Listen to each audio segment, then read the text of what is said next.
त्याच्यानंतर असं अजित पवार वेगळे पडले.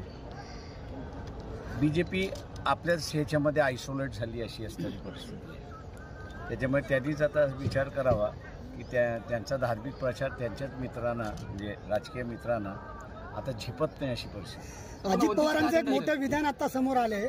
अजित पवार म्हणाले की मी शरद पवारांना सोडलेलंच नाही. आता अजित पवार काय करतील आणि शरद पवार काय करतील, लोक एकाच घरातले.